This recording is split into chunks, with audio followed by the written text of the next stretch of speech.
The Lego Batman movie. The best DC movie that we never knew we wanted.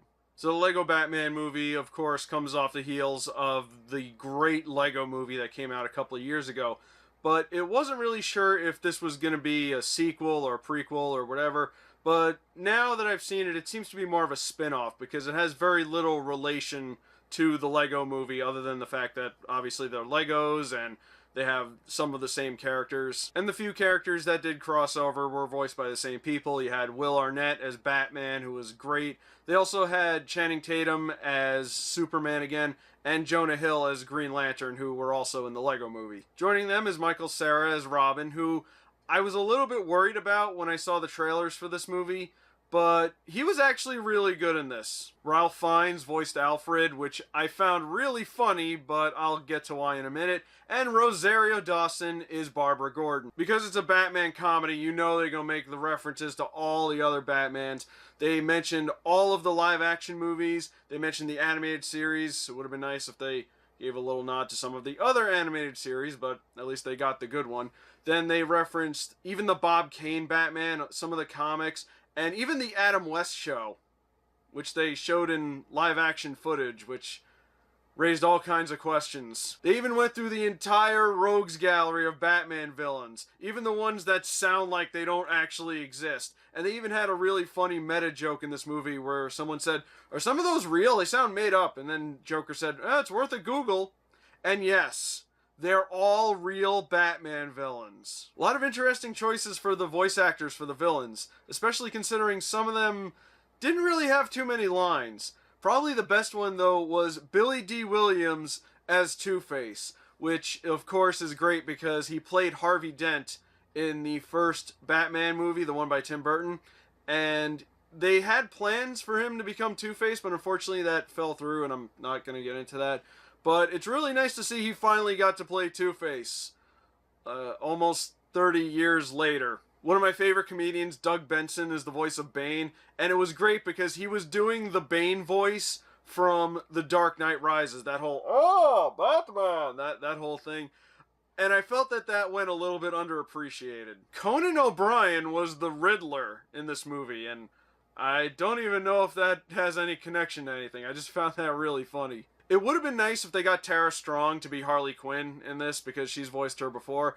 But they got Jenny Slate in this, who has been doing a lot of voice acting lately, and slowly becoming one of my favorite female voice actors. Honestly, the one that I wasn't entirely sold on was Zach Galifianakis as the Joker.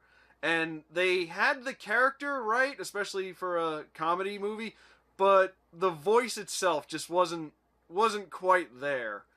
I mean, he wasn't terrible, but I just wasn't entirely sold on it. Still better than Jared Leto, though.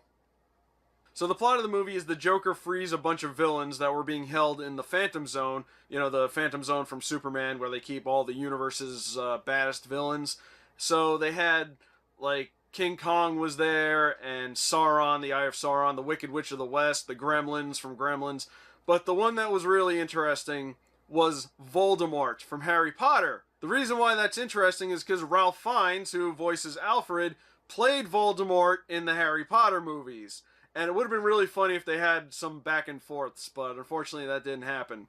But in the Lego Batman movie, Voldemort is voiced by Eddie Izzard, which is a really good choice. Now I'll admit I had a few problems with this movie. One was kind of a problem a lot of people had with the Lego movie, and that's the action was a little bit hard to follow, because the way they animate this movie, they make it seem like it's in stop motion, and they make the characters move like they were Lego pieces.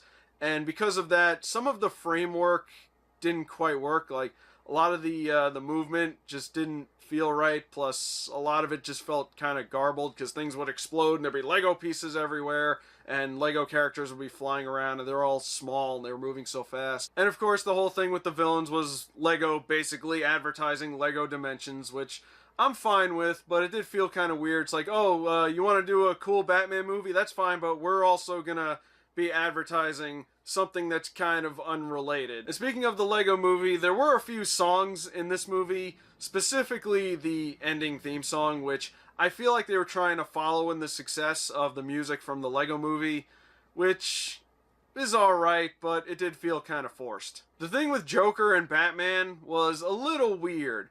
If you saw the trailer, you saw how Joker thinks he's Batman's greatest villain, and Batman is like, I don't have a greatest villain. And it made the Joker upset. It made it seem like they were in some kind of relationship. I thought that was going to be a one-off joke, but it turns out to be a very important plot point in this movie.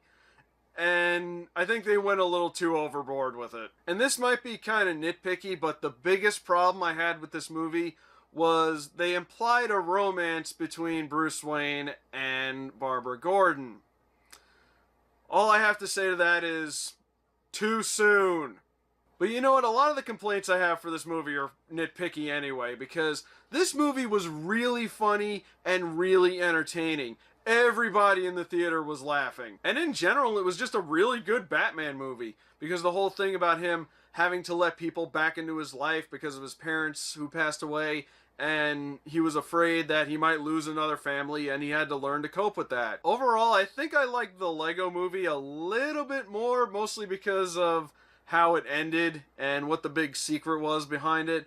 But Lego Batman Movie was really good. I definitely recommend it. It does give me kind of hope for the Ninjago movie coming out, because I wasn't really a big fan of the show for a number of reasons I'm not going to go into right now, but I think I definitely want to check it out now after seeing this movie. Well, that's all I got for the Lego Batman Movie. Leave a comment below and let me know what you thought of it. And what other Lego spin-off movie would you like them to make next? My name is Rob, and I am the Knight.